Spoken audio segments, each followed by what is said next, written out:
পতন হয়েছে বাংলাদেশের মানুষের নিজের মেয়ের পুলিশে দিয়েছে,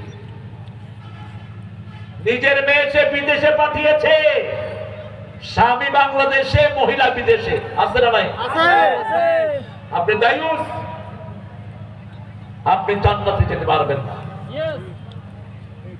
মেয়েদেরকে ফুটবল খেলতে দিয়েছে। এই বাদামগুলো কিনো তোমরা, এই বেচো, এই হাঁটো, তুমি বেচো। তোমার টাকা চুরি করার কারণেই তো হাসিনা আজকে দেশকে লুট করেছে। তোমার টাকা চুরি করেছে আমেরিকার এমপি, মন্ত্রী, মেম্বাররা, ঠিক কিনা? এই জন্য এই বাদাম বেচতে হয়। উঠো, বিক্রি করো। মাহফিলে যত দোকানদার আসে আপনারা কিনবেন, আপনারা এদের জিনিস ডাবল দামে কিনে নেবেন। কারণ কি জানেন? কোরআনের বাগানে আসলে মানুষের মন নরম হয়।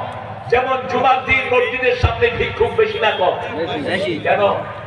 সেজদা দিলে কি নরম হয়? মন নরম হবে, মানুষ বেশি দান করবে।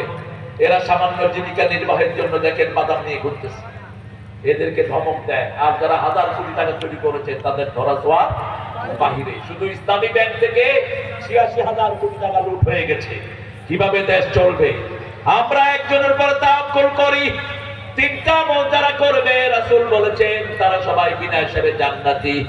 আবু বকর হাদিসটি বর্ণনা করছেন, রাসূল